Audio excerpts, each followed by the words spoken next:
What's going on, everyone? Welcome back to the Scale News Update. If you're not familiar with the show, that's where we talk about the news topics that happened in the scale world of RC over the past week. If you enjoy the Scale News Update, hit the like button, because this week was an extra hard week to prepare the news, because everybody felt like posting April Fool's Day posts. It made it awfully hard to have to go through, make sure whatever they thought was funny wasn't actually just one of their bad ideas. You be the guess on who I got fooled by. First story for the week, JConcepts has two new bodies for us. These are SCX24 scale, and we've got a Ford and a Chevy. The Chevy 1990 S10 looks pretty decent overall, looks representative of an S10. And if you're an S10 fan, especially of the 1990s boxy years with the, good old 4.3 in it, this is a pretty solid representation of it. And probably worth picking up if that's a truck you're a fan of. The next one is the 1979 Ford Courier. And I like Couriers. This one's a little off. Like the window size and position, like it looks like it's like either masked too high or too high in the mold. It's got a real fat B-pillar, but it also has like the weirdest tailgate area going on. I have no idea what is happening here. I had to double check and look up tailgates for 1979 Ford Couriers to see if there was some really specific body styling that I was completely forgetting. But they've got the tailgate inset on this in the back by, I don't know, what looks like a 1/4 inch on this body, which would be, more than half a foot when you get to full size. I don't know what is going on with this. So bizarre. Again, I like Couriers, but what? Reading the description, I see that it says the rear tailgate has been retouched with recess for optional body mounting possibilities, but includes plenty of detail for decal taillights and Ford emblem. So there must be like a whole piece that is supposed to go in there or something. Baffled. Show us what you mean if that is what you're gonna do. A while back, we talked about the TGH Hack Stand. These are a super adjustable stand type setup that you can use for working on your trucks or a number of, I have one right next to me here. I've been using it for filming.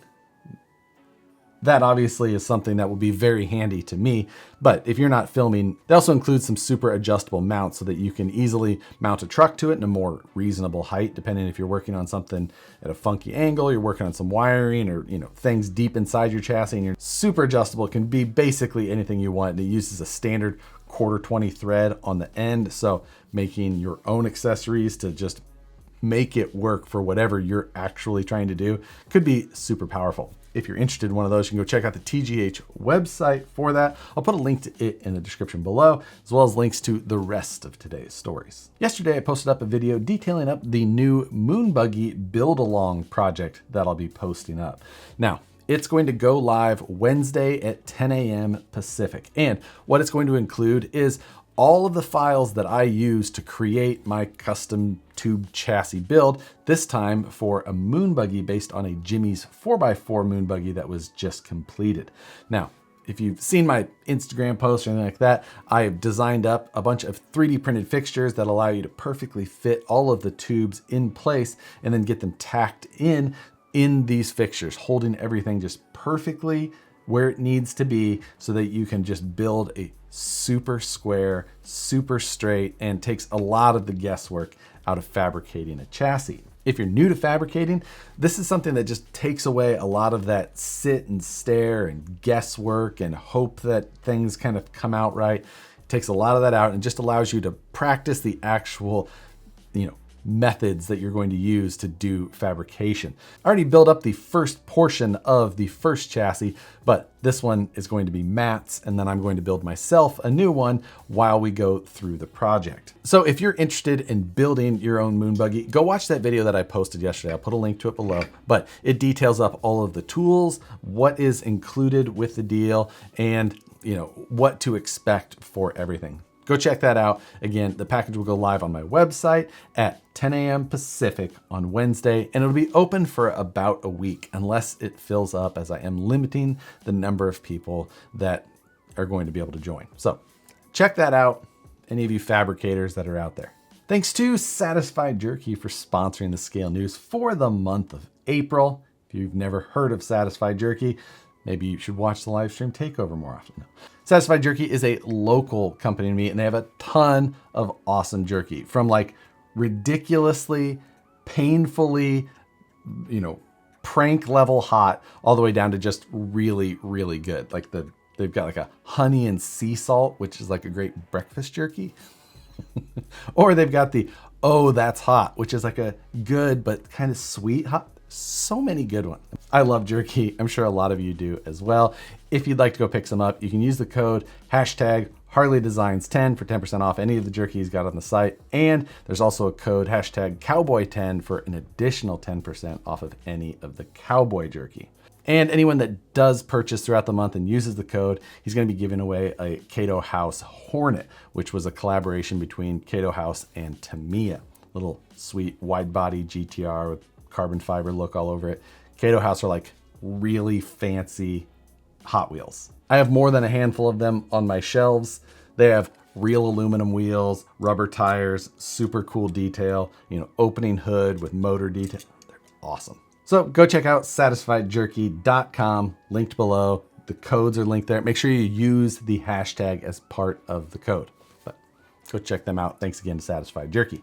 Next, this product was actually released a little while ago and I didn't catch it right away. This is another one from RC Everyday, and this is their shop truck chassis kit. We've talked about their rat rod chassis kit before, but now they've got a shop truck, which they're showing with the RC Drive hard body C10 on it, which on that, lowered style shop truck frame, which has got a number of the mounting. RC Everyday goes through all kinds of details about how they actually, finish them out on their channel as well. You can check that out, but just a super cool, little bit of a different twist on the platform. Fun scale build, obviously meant to be 2-wheel drive type builds. I like it though. And it's in stock now. Sometimes I've noticed that it can be hard to get a hold of some of his stuff, but as of the time of this filming, those are in stock. So if you're interested, you can go check that out. MyTrick RC just posted up, they've got a new light kit for you Losi ProMoto owners. And he's got the pods that kind of go up on the bars, as well as a rear tail light that sits down underneath the tail out of harm's way, it appears as well. Priced super affordably, but nice and bright. If you've never owned one of the MyTrick RC light sets, they do not disappoint. They're made really well and they've got some great light to them. So good option to separate your ProMoto from the rest. CEN released some official KG1 forged aluminum wheels for the F250 platform. Now, I don't think that these are actually forged. They're just made to look like the KG1 forged wheels, but how it's machined and what the name is could maybe throw someone off there, but nonetheless, probably not super important at our scale, especially with those trucks, as they're not exactly, you're not going to beat on them the same way. If you're a fan of those trucks, which I do happen to be, then these are kind of a cool wheel. I'm just saying, I don't hate them. They come in the polished aluminum style or the black and remachined style, both the same actual face pattern, just the different finishes. If you too are a fan of brodozers, it's just a little extra sprinkle of bro on top. A couple weeks ago, we showed a teaser from Cross RC with a new 6x6 that they had coming out. And looks like we've got some more official, actual names and things like that. This is going to be the Cross Emo XL 6x6. And it's what we saw before. We saw the video of it driving around, so we had an idea. It even told us some details in there as far as high and low gear, locking and unlocking differentials on there. It is the XL size, so it's the larger scale, the bigger tires, the wider overall, bigger body. It says that this is coming spring of 2024, which is now, but is also in 3 months as well. So sometime in the next few months, we're gonna find out what and when and how much this thing actually is. And yes, today while I'm filming this, it is April 1st, April Fool's Day.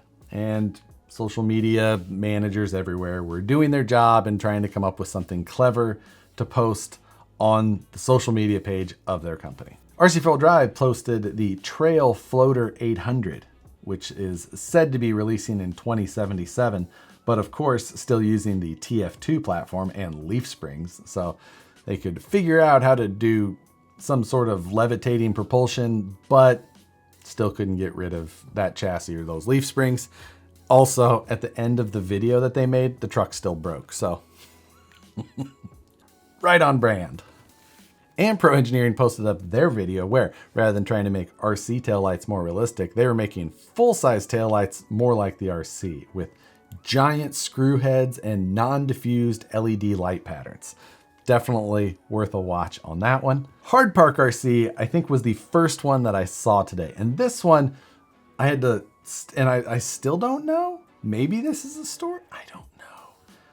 It's basically an all-brass SCX24 with a carbon fiber body, and like, I just know for a fact that SCX24 people would buy this. I'm still not sure if it was a joke. It's not on their website, so I'm like, it's a joke. And the price was very high. I think it was like $2,000. But I'm just saying, it would still sell. I know it would. TRX4 people would come out of the woods and just...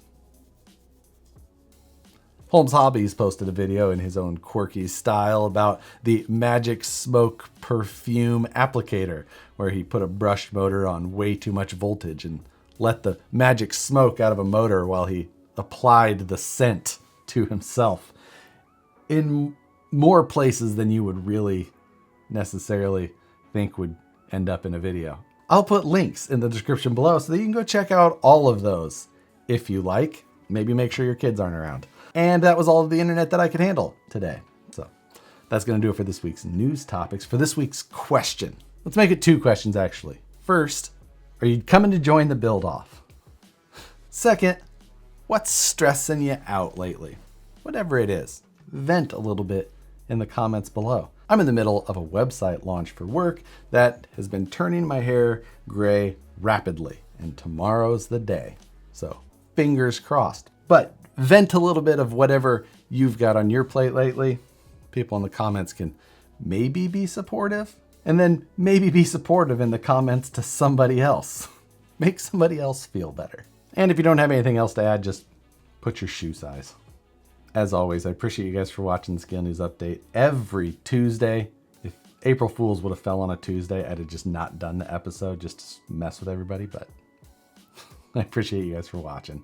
Hit the like button if you do enjoy it, subscribe if you're not already, and hit the notification bell so you see the videos as soon as they get uploaded. As always, thanks for watching. We'll see you on the next one.